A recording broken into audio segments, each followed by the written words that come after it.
Você já se viu diante do desafio de orar por alguém que te feriu profundamente? Talvez as palavras travem na garganta, a mente se encha de imagens da dor e o coração grite por justiça. É natural, meu irmão, minha irmã, somos humanos e feridas reais causam dor real. Mas há uma chave, um entendimento que transforma essa oração de um fardo em uma força, de um sacrifício amargo em um ato de profunda fé e liberação. E a primeira camada desse entendimento reside em quem você é e em quem é Deus. O cristão que conhece a verdade da graça e da justiça divina, e não apenas a regra humana.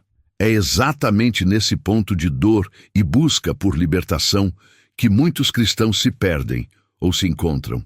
A Bíblia nos dá princípios profundos, não para ignorarmos a dor, mas para a transcendermos, transformando-a em solo fértil para um poder espiritual que o inferno não consegue suportar. Quero te pedir um favor agora mesmo. Enquanto embarcamos nesta jornada de profunda revelação, comenta aqui embaixo de onde você está assistindo ou ouvindo esta mensagem. Deixa seu like para que mais pessoas possam ser alcançadas e compartilha com alguém que você sabe que precisa ouvir isso hoje. E se você já experimentou a liberdade transformadora de perdoar e orar por quem te feriu, eu te convido a deixar o seu testemunho nos comentários. Sua história pode ser a chave que destrava a cura para outra pessoa. Hoje, vamos desvendar 6 verdades sobre o cristão que entende como orar por quem o feriu, sem ser consumido pela dor ou manipulado pelo inimigo. Muitos tentam perdoar e orar por seus ofensores com base em um senso de obrigação religiosa, ou porque é o certo a fazer. A sociedade, às vezes, até nos empurra para um perdão superficial, um mero passar uma borracha no ocorrido. Mas a verdade é que um perdão forçado, que não brota de uma compreensão profunda do caráter de Deus, é como uma ferida mal curada. Ela pode fechar por fora, mas por dentro continua supurando, inflamando a alma com amargura e ressentimento silencioso. Esse tipo de perdão não liberta ninguém. Ele aprisiona a pessoa que tenta perdoar em um ciclo de dor e impotência, tornando a oração por quem a feriu em um ato vazio, quase hipócrita. O inferno se delicia com o nosso senso de justiça própria. Ele nos sussurra: você tem o direito de se sentir assim. Eles merecem sua raiva. Não perdoe, eles não merecem a graça. E é aqui que a palavra de Deus se torna nossa âncora. Ela nos tira do pântano das emoções feridas e nos eleva à perspectiva divina. A Bíblia não minimiza sua dor, ela a valida, mas ao mesmo tempo ela nos lembra que a justiça perfeita pertence a Deus e a graça à sua natureza. Pense em Jesus, o próprio Filho de Deus. Em Lucas 23:34, enquanto estava pregado na cruz, sofrendo a maior injustiça que a humanidade poderia cometer, ele olhou para seus algozes e orou: Pai, perdoa-lhes, pois não sabem o que estão fazendo. Perceba que não foi um perdão superficial. Não foi eles não fizeram nada. Foi um reconhecimento da ignorância espiritual deles, da cegueira que os levava àquele ato de crueldade. E o perdão brotou de uma compreensão profunda da natureza de Deus Pai, um Deus que perdoa, um Deus que ama, mesmo em meio à dor mais excruciante. Jesus não estava ignorando a injustiça. Ele estava entregando a justiça ao Pai e estendendo a graça. Ele conhecia a verdade da graça e da justiça divina. Esse é o nosso modelo. Não oramos por quem nos feriu porque eles merecem. Oramos porque nós precisamos estar alinhados com a natureza de Deus, que é amor e perdão. Oramos porque a graça que recebemos em Cristo não nos dá o direito de reter essa mesma graça de outros, por mais que nos tenham ferido. Romanos 12:19 nos adverte: não vos vingueis a vós mesmos, amados, mas dai lugar à ira de Deus, porque está escrito: a mim me pertence a vingança, eu retribuirei, diz o Senhor. Essa não é uma permissão para desejar o mal, é uma entrega de controle. é reconhecer que há um juiz justo e que a nossa tentativa de assumir esse papel só nos corrói. Quando você se apropria dessa verdade, sua oração por aquele que te feriu muda de tom. Ela deixa de ser um "Senhor, perdoa-o, porque eu não aguento mais essa raiva", para se tornar um "Pai, eu os entrego em tuas mãos. Eu escolho liberar perdão, não porque eles mereçam, mas porque tu me perdoaste. Que a tua justiça e a tua graça se manifestem na vida deles." Isso é orar com uma perspectiva eterna. Isso é entender que a verdade de Deus sobrepuja nossa dor e nossa perspectiva limitada. Ser um cristão possuído pela verdade da graça e da justiça divina significa que você entende que em Cristo a sua dívida foi paga. Você foi perdoado de pecados que jamais poderia compensar. E essa experiência transformadora deve ser a fonte da sua capacidade de estender perdão. Não é sobre apagar a memória da dor. Deus não nos pede para fingir que não fomos feridos, mas é sobre quebrar o poder dessa memória sobre sua alma. É sobre não permitir que a amargura se torne uma raiz em seu coração, envenenando cada área da sua vida, incluindo sua capacidade de se conectar com Deus em oração. Isso requer um mergulho profundo na palavra, não apenas como um livro de regras, mas como a revelação do coração de Deus. Meditar em passagens sobre o perdão, como Colossenses 3,13. Suportai-vos uns aos outros e perdoai-vos mutuamente, se alguém tiver queixa contra outro. Assim como o Senhor vos perdoou, assim fazei vós também.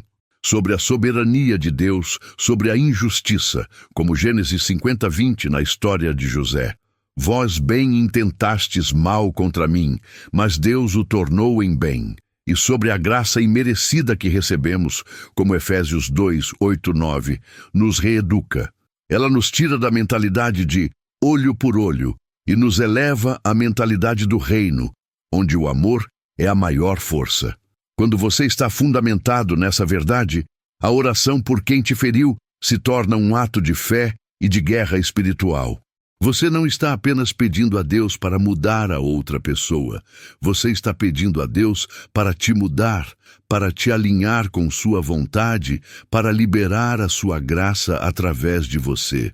E o inferno, meu irmão, treme diante de um coração que, apesar da dor, escolhe a graça. Ele sabe que não pode mais te manipular com a amargura, com a vingança, com o ressentimento. Você se torna um canal de algo maior do que a sua própria ferida, e isso é poder. Sua oração, então, não é mais um sussurro hesitante, mas um clamor de autoridade, porque ela está alinhada com a própria natureza de Deus. A verdade da graça e da justiça divina te liberta para orar de verdade.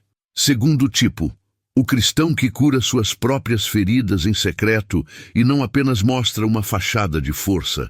A segunda camada de entendimento para orar por quem te feriu é a cura das suas próprias feridas no secreto. A grande tragédia de muitos cristãos é que, ao serem feridos, em vez de levarem a dor ao altar secreto de Deus, eles a mascaram. Eles tentam projetar uma imagem de força, de estar tudo bem, enquanto por dentro a alma grita. É como tentar curar uma infecção cobrindo-a com maquiagem. Pode parecer bom por fora, mas a podridão continua crescendo por dentro, corroendo a fé, a alegria e, especialmente, a capacidade de se conectar verdadeiramente com Deus em oração, principalmente por quem causou a dor. O inimigo não teme o seu discurso público de perdão, se no seu íntimo a ferida ainda dita suas emoções. Ele se deleita com a amargura não resolvida, com o desejo de retribuição que você tenta esconder. Por quê? Porque essa ferida não tratada é uma brecha, um ponto de acesso. Você pode orar com as palavras mais bonitas, mas se seu coração está supurando rancor, essa oração terá pouco poder. A verdadeira autoridade para orar por quem te feriu não vem de uma pose religiosa, mas de um coração que foi humilhado e tratado no secreto por Deus. Pense no salmista Davi, um homem que experimentou a dor da traição, da perseguição e do abandono, muitas vezes por aqueles em quem confiava. No Salmo 51, após seu próprio pecado com Batseba e a traição de Urias, ele não tentou justificar-se ou se esconder. Ele rasgou a alma diante de Deus, pedindo um coração puro e um espírito reto. Ele entendeu que, para ter sua comunhão restaurada e ser usado por Deus novamente, a cura precisava começar no seu interior, na sua vida secreta. E é desse lugar de quebrantamento e cura que a verdadeira oração emerge. Quando você se permite ser vulnerável diante de Deus, derramando toda a sua dor, frustração e até mesmo a raiva que sente por quem te feriu, algo poderoso acontece. Você não está mais lutando sozinho. Você está convidando o médico da alma para operar. Essa cura secreta não é um evento único, mas um processo contínuo de entregar a dor a Deus, de pedir a Ele para arrancar as raízes de amargura, de substituir a vingança pela compaixão e a condenação pela intercessão. Isso, meu irmão, só acontece longe dos holofotes, no seu quarto, nos seus momentos de devocional, quando ninguém está vendo. A santidade secreta, nesse contexto, é a decisão de purificar o seu coração dos venenos da ofensa. É não permitir que a voz do inimigo, que tenta alimentar a raiz da amargura, encontre eco em sua alma. É confessar a Deus cada pensamento de retaliação, cada desejo de que o outro pague pela dor que te causou. É uma escolha diária de aplicar o bálsamo da palavra e do Espírito Santo à sua ferida. E quando você faz isso, a transformação é profunda. Sua alma se torna um solo fértil para a semente do perdão. Muitos tentam perdoar com a mente, mas o coração ainda está sangrando. E é por isso que o perdão não se sustenta. O diabo sabe disso. Ele não teme suas palavras de "eu perdoo", se seu coração ainda abriga um museu de mágoas. Mas ele treme diante de um cristão que, mesmo ferido, se permite ser curado por Deus, no profundo e invisível da sua alma. Porque um coração curado é um coração livre, e um coração livre pode orar com uma autoridade que não é impedida pela dor. O crente que cura suas feridas em secreto não está negando a dor, nem minimizando a injustiça. Pelo contrário, ele está lidando com ela de forma genuína, diante do único que pode verdadeiramente curar. Ele está permitindo que Deus transforme o trauma em testemunho, a dor em propósito. E quando ele se ajoelha para orar por quem o feriu, essa oração não é um teatro, não é um fardo. É um rio de vida que flui de um coração restaurado, cheio da compaixão de Cristo. Essa cura secreta é a base para a oração eficaz por quem te causou dor. Sem ela, você estará sempre em desvantagem, lutando contra suas próprias emoções, em vez de se alinhar com a vontade de Deus. Um coração tratado, mesmo que carregue as cicatrizes de batalhas passadas, é um coração que transborda a graça, e essa graça é a arma mais poderosa contra a amargura. Permita-se ser curado no secreto, e sua oração por quem te feriu ganhará uma força que você nunca imaginou. Se essa mensagem sobre o poder da oração e da liberação está tocando seu coração, eu te convido a dar o seu like e compartilhar este conteúdo. Sua atitude pode ser a semente de cura e transformação na vida de alguém que precisa muito ouvir isso hoje. Terceiro tipo, o cristão que ora por liberação, e não apenas por vingança ou esquecimento. Chegamos a um ponto crucial. O cristão que ora com uma mentalidade de liberação, e não por vingança ou por um mero esquecimento da ofensa. A oração verdadeira, a oração que move o céu e perturba o inferno, não é um monólogo de lamentos ou uma lista de queixas. É um clamor com propósito, com intenção, com autoridade espiritual. E quando se trata de orar por quem nos feriu, essa intenção faz toda a diferença. Muitos cristãos oram por seus ofensores com um coração dividido. Pedem perdão, mas secretamente esperam que Deus faça justiça no sentido humano da palavra, ou seja, que a outra pessoa sofra de alguma forma.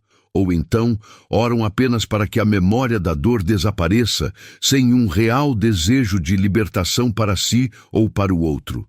Esse tipo de oração, meu amado, é como um barco sem leme.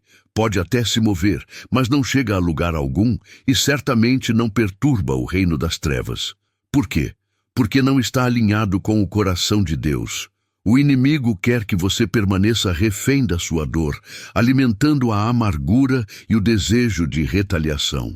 Ele sabe que enquanto seu foco estiver na injustiça sofrida e na dívida que a outra pessoa tem com você, sua oração será fraca. Ele tentará te convencer de que a justiça de Deus é sinônimo de vingança, ou que o perdão significa absolver a pessoa de qualquer consequência. Mas a palavra de Deus nos chama a algo muito mais elevado e poderoso: orar pela liberação. Que tipo de liberação? Primeiro, a sua própria liberação da prisão da amargura. Quando Jesus nos ensinou a orar, perdoa-nos as nossas dívidas, assim como nós perdoamos aos nossos devedores. Mateus 6,12. Ele nos mostrou que a nossa liberdade está intrinsecamente ligada à nossa capacidade de liberar os outros. Rejeitar o perdão é prender-se a uma cela espiritual onde o inimigo pode te oprimir. A oração por liberação, então, é um ato de autodefesa espiritual, onde você se recusa a ser uma vítima perpétua da dor alheia. Segundo, a liberação da pessoa que te feriu. Isso pode soar contraintuitivo, porque eu oraria pela liberação de quem me causou tanta dor. Porque, meu irmão, muitas vezes quem nos fere está ele mesmo preso a padrões de pecado, a enganos, a uma cegueira espiritual, a traumas não resolvidos que os levam a machucar outras pessoas. Quando você ora por liberação, você está clamando para que Deus revele a verdade a essa pessoa. Quebre as cadeias que a prendem ao pecado e a conduza ao arrependimento e à transformação. Você não está pedindo que ela se dê bem com o mal que fez, mas que ela seja livre do poder do mal em sua vida. Pense em Estevão, o primeiro mártir cristão, em Atos 7,60. Enquanto era apedrejado até a morte por seus perseguidores, ele clamou: Senhor, não lhes imputes este pecado. Essa não foi uma oração por vingança. Não foi um desejo de que eles pagassem pelo que estavam fazendo. Foi um clamor por liberação. Ele estava pedindo que Deus não os responsabilizasse por um pecado tão grande, mas que, na sua misericórdia, lhes desse a oportunidade de arrependimento e salvação. Esse é o coração da oração por liberação. Olhar além da ofensa e ver a alma presa, clamando pela intervenção divina. Um cristão que ora com autoridade por liberação não está orando por um milagre contra a pessoa, mas por um milagre em ela. Ele está se unindo a Cristo no seu desejo de redimir e transformar. Essa é uma oração que o inferno teme. Ele não se importa se você resmungar algumas palavras de perdão, mas ele treme quando você, ferido, se levanta em fé e clama pela libertação da pessoa que o machucou, porque isso desfaz suas obras e abre caminho para o reino de Deus. A autoridade nessa oração não vem de suas emoções, mas da sua posição em Cristo. Você é um embaixador do reino, e seu papel é liberar os cativos, inclusive aqueles que, sem saber, te aprisionaram com a própria dor deles. Essa oração é um ato profético, uma declaração de que você não aceita a dor como seu destino, nem a amargura como seu mestre. Você está ativando os princípios do reino: amor, perdão e redenção. Para orar por liberação, você precisa se despojar de todo o ego ferido. É uma oração que exige humildade, uma oração que muitas vezes é feita com lágrimas, mas que resulta em uma paz que transcende o entendimento. É escolher ser um canal de graça, mesmo quando a carne grita por justiça humana. E ao fazer isso, você não só liberta o outro, mas paradoxalmente liberta a si mesmo para experimentar a plenitude da vida que Cristo oferece. É a oração que quebra o ciclo vicioso de dor e abre um caminho para a cura e a transformação divina, tanto em você quanto no seu ofensor. Quarto tipo, o cristão que rompe com o ciclo da amargura e da retaliação e não mantém pontes com a dor passada. Não há meio termo na batalha contra a amargura e a retaliação. Ou você rompe com o ciclo da dor e avança para a liberdade, ou você se torna um prisioneiro do passado, amarrado às ações de quem te feriu. A quarta verdade é que o cristão que verdadeiramente ora por quem o feriu é aquele que toma uma decisão radical de romper com o ciclo da amargura e da retaliação, não mantendo pontes ocultas com a dor passada. A sociedade e até mesmo algumas culturas religiosas podem sutilmente encorajar a manutenção de pontes com a mágoa, seja através de fofocas sobre a ofensa, remoendo o que aconteceu, ou até mesmo esperando secretamente a oportunidade de dar o troco, de alguma forma. Mas o inimigo se deleita nessas pontes. Ele sabe que enquanto houver uma conexão com a dor passada, uma ligação energética com a injustiça sofrida, um desejo latente de que o outro pague, ele tem um ponto de apoio em sua alma. A palavra de Deus é categórica. Não há comunhão entre a luz e as trevas. 2 Coríntios 6,14. E a amargura, meu irmão, é uma forma de treva, um veneno que se espalha, contaminando sua fé, sua paz e sua capacidade de amar. O diabo não precisa de uma rebelião aberta contra Deus para te destruir. Ele só precisa que você tolere uma pequena rachadura, uma ponte aparentemente inofensiva com o ressentimento, e ele construirá ali uma fortaleza de dor e aprisionamento. A história de José, no Antigo Testamento, é um exemplo vívido de alguém que rompeu com o ciclo da amargura. Vendido como escravo por seus próprios irmãos, injustiçado no Egito, aprisionado por anos por uma acusação falsa. Ele tinha todos os motivos para guardar rancor, para planejar vingança. Mas quando o reencontro com seus irmãos aconteceu, ele declarou em Gênesis 50:20, Vós bem intentastes mal contra mim, mas Deus o tornou em bem. José não estava negando o mal que sofreu. Ele estava, no entanto, rompendo com o poder desse mal sobre sua vida e sobre sua alma. Ele não permitiu que a dor passada definisse seu presente ou seu futuro. Ele escolheu ver a mão de Deus por trás da injustiça, transformando-a em algo para o bem. Essa é uma decisão de romper. Romper com o ciclo da amargura e da retaliação significa parar de remoer a ofensa, parar de contar a história para cada pessoa que encontra, parar de se vitimar. Significa entregar a Deus a sua dívida e a justiça que você sente que lhe é devida. É um ato de fé radical, onde você confia que Deus é o justo juiz e que Ele fará o que é certo, no tempo e na maneira dele. Não é esquecer o que aconteceu, mas é escolher não ser mais controlado por isso. É como cortar uma amarra que te prendia a um navio afundando. Muitos oram por quem os feriu, mas continuam se permitindo falar mal da pessoa, alimentar pensamentos negativos, ou até mesmo evitar o contato, não por discernimento, mas por mágoa não resolvida. Essa duplicidade é um campo fértil para o inimigo. Ele instiga a divisão, a suspeita, o julgamento, mas um cristão que rompe de verdade, ele se purifica, ele fecha as portas, ele se recusa a ser cúmplice do inimigo ao manter viva a chama da ofensa. Colossenses 3:8 nos exorta, mas agora despojai-vos também de tudo isto: ira, cólera, malícia, maledicência, linguagem torpe da vossa boca. Essa é uma lista de coisas que mantém as pontes com a amargura.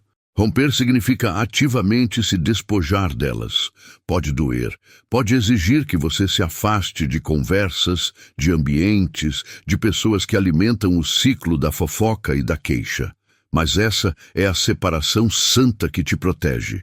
Quando você rompe com a amargura, sua oração por quem te feriu se torna um ato de verdadeira autoridade. Você não está mais orando do seu lugar de vítima, mas do seu lugar de vencedor em Cristo. Você não está mais sob o controle da dor, mas sob o controle do Espírito Santo. O diabo não tem mais como te manipular. Ele não tem como te usar para espalhar sua própria dor. Você se torna um canal de cura e perdão, não apenas para o outro, mas para todo o ambiente ao seu redor. Essa decisão de romper é vital. Não é uma sugestão, é um imperativo para a sua liberdade espiritual e para a eficácia das suas orações. Entregue a Deus cada resquício de mágoa, cada desejo de retribuição. Corte as amarras com o passado. E ao fazê-lo, você descobrirá uma liberdade e um poder na oração que só vem quando você se recusa a ser refém da dor e escolhe a total rendição à vontade e ao amor de Deus. Aquele que rompe com as trevas da amargura anda na plenitude da luz de Cristo. Quinto tipo.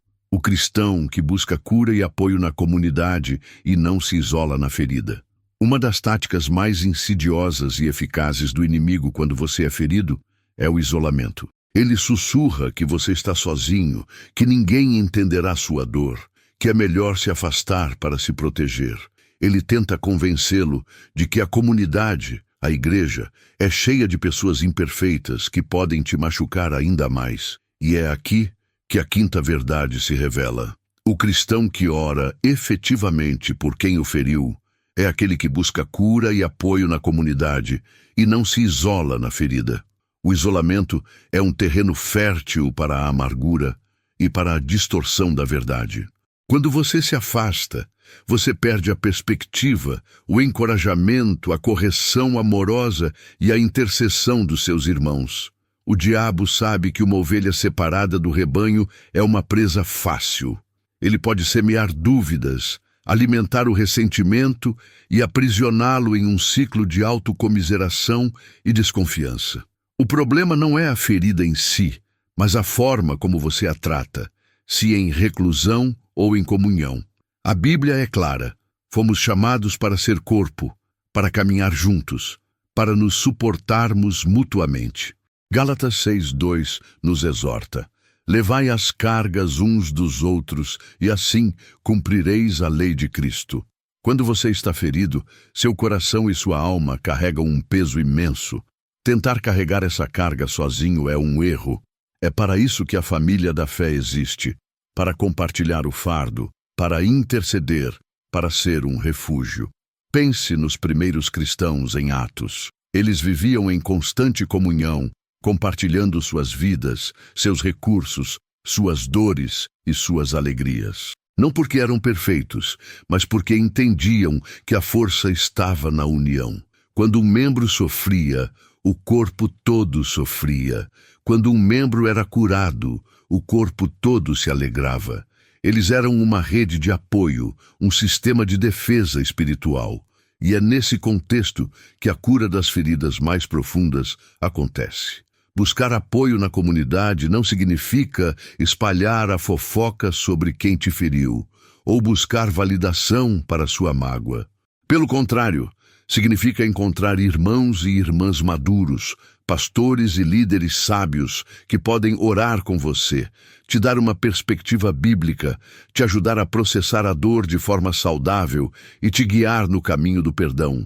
Significa permitir que a luz de Cristo, através do seu corpo, ilumine os cantos escuros da sua alma, onde a amargura tenta se esconder.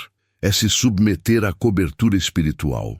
O inimigo faz tudo para criar divisões na igreja, porque ele sabe que uma casa dividida contra si mesma não subsistirá. Marcos 3:25. Ele usa mal-entendidos, ofensas não resolvidas, comparações para te afastar do corpo. Mas a verdade é que mesmo com todas as suas imperfeições, a igreja é o plano de Deus para sua proteção e crescimento. Hebreus 10:25 nos adverte: não abandonando a nossa congregação, como é costume de alguns, antes admoestando-nos uns aos outros. Isso é vital para a sua sobrevivência espiritual e para a sua capacidade de orar com poder.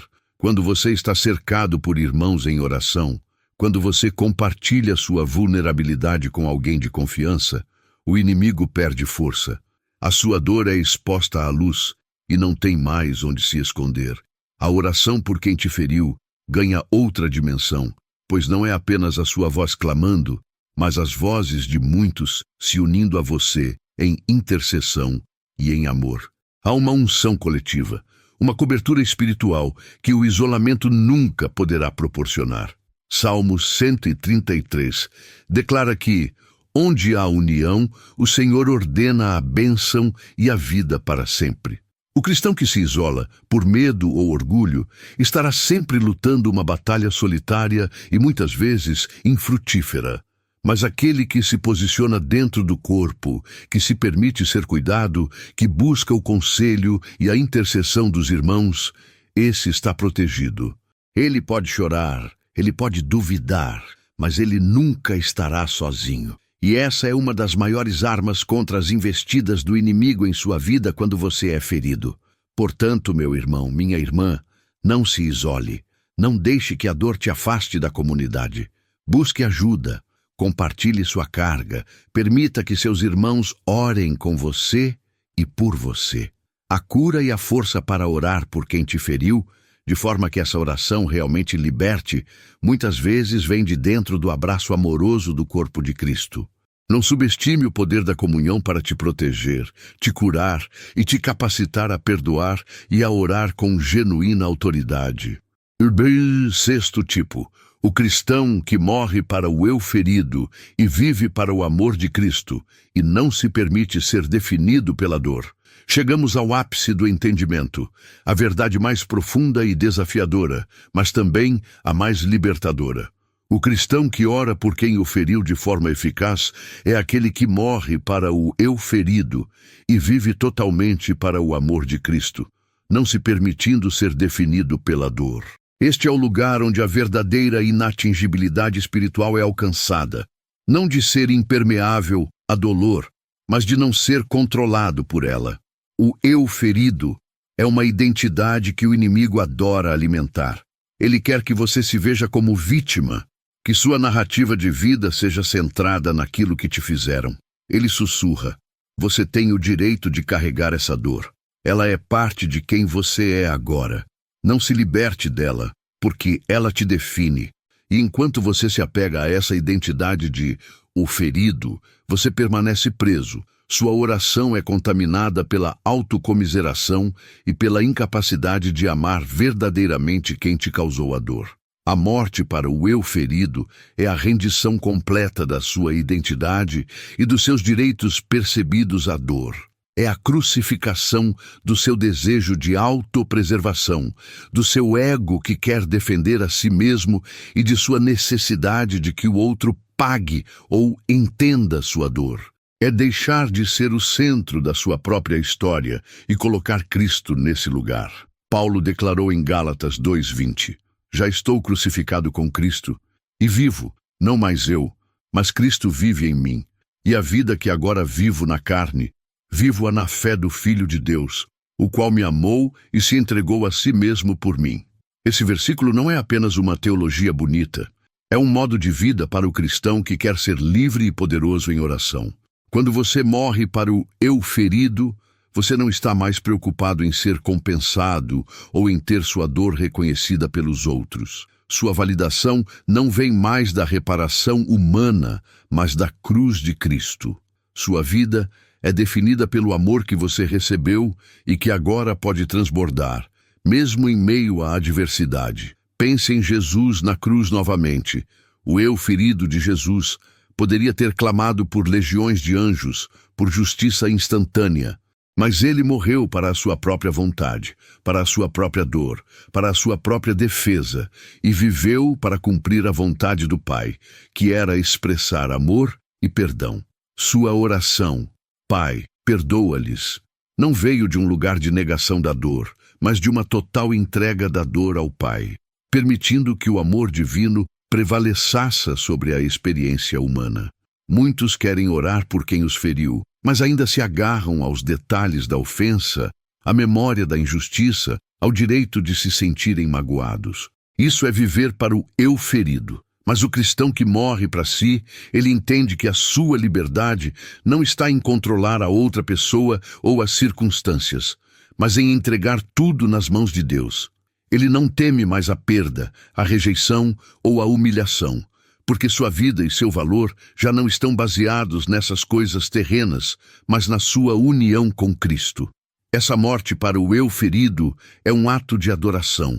É dizer: Senhor, mesmo com essa dor, eu escolho te glorificar. Eu escolho permitir que teu amor flua através de mim.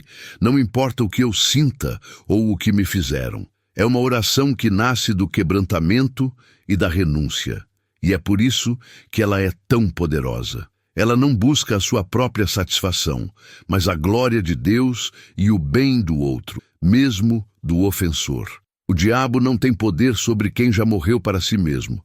Ele não consegue manipular um coração que não se apega mais aos próprios direitos, aos próprios sentimentos de vingança ou à própria imagem.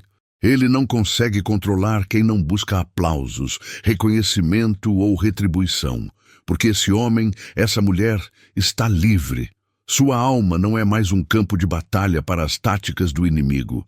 Sua oração por quem o feriu não é mais uma luta contra suas próprias emoções, mas uma declaração de vitória sobre o poder do pecado e da morte em sua própria vida. É um caminho estreito, sim. Exige humildade radical, renúncia diária e uma fé inabalável de que a vida em Cristo é superior a qualquer dor ou injustiça que este mundo possa lançar sobre nós. Mas é o único caminho para a verdadeira liberdade e para uma oração que realmente libera. Você está pronto para morrer para o eu ferido? Está pronto para entregar a Deus cada resquício de vitimismo, de ressentimento, de autopreservação? Está disposto a deixar que Cristo viva tão plenamente em você que a dor passada não te defina mais e que seu amor possa transcender a ofensa? Quando essa entrega acontece, sua oração por quem te feriu se torna um rio de vida, um testemunho do poder de Deus e uma arma que o inferno não pode suportar. Você se torna um canal do próprio amor de Cristo, e isso é o que nos torna verdadeiramente livres para orar e viver. Conclusão: a escolha da liberdade e do poder. Chega um momento, meu irmão, minha irmã, em que a verdade não pode mais ser apenas ouvida. Ela precisa ser vivida. Tudo o que o Espírito Santo nos revelou até aqui não foi apenas para informar, mas para transformar. Esta mensagem não foi construída para entreter corações religiosos, mas para acordar guerreiros espirituais que estavam adormecidos ou aprisionados pela dor. O inimigo tem tocado em muitos, aprisionando-os na amargura e na incapacidade de orar por quem os feriu, porque há cristãos distraídos demais, vazios demais de propósito, superficiais demais em seu entendimento da graça e da cruz. Mas o tempo da superficialidade acabou. O tempo da neutralidade chegou ao fim. Ou você se posiciona como alguém que entende a verdade do perdão e da liberação, ou será mais uma vítima nas mãos do adversário, refém da sua própria dor.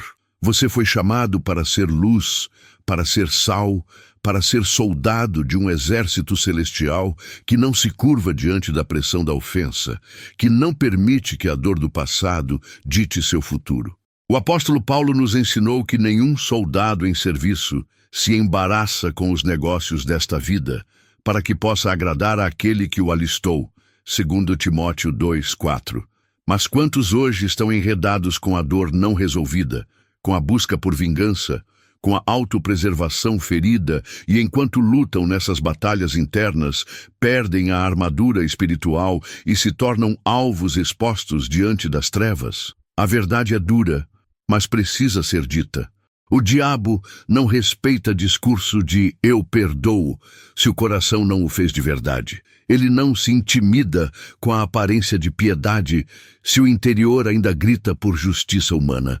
Ele respeita a vida crucificada, joelhos dobrados em verdadeira liberação, uma alma rendida que escolheu a graça acima da dor. Fomos alertados sobre o campo de batalha invisível. O mundo espiritual é mais real do que tudo o que podemos ver, tocar ou sentir. Nele se travam guerras todos os dias.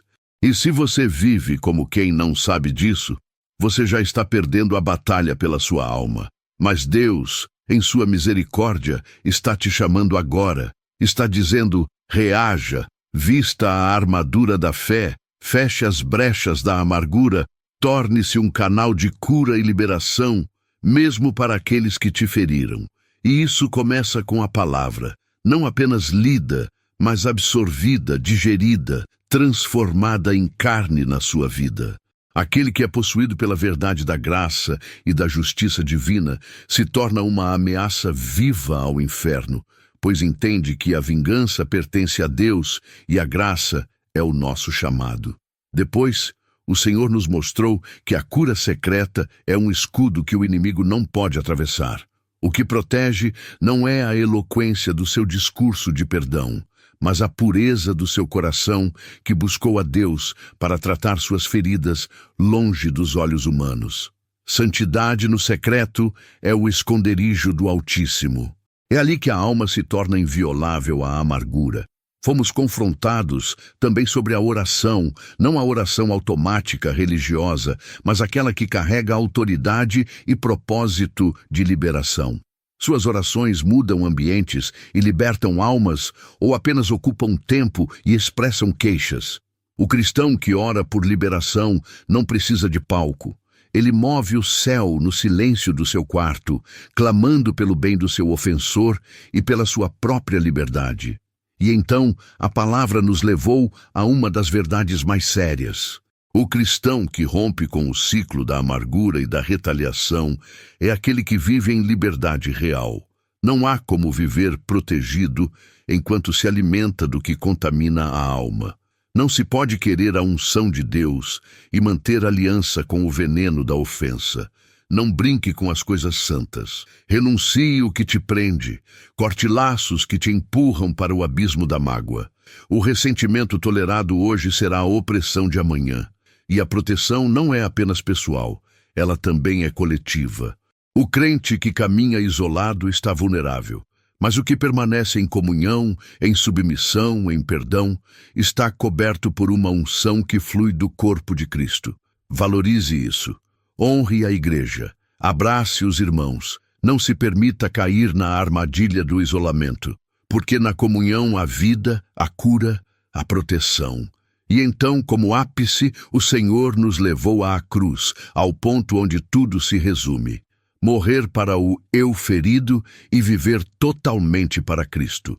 Não há cristão mais blindado contra o poder da amargura do que aquele que já morreu para este mundo e suas expectativas de justiça. Ele não se ofende a ponto de ser controlado, não negocia sua paz, não teme o futuro, porque tudo já está entregue.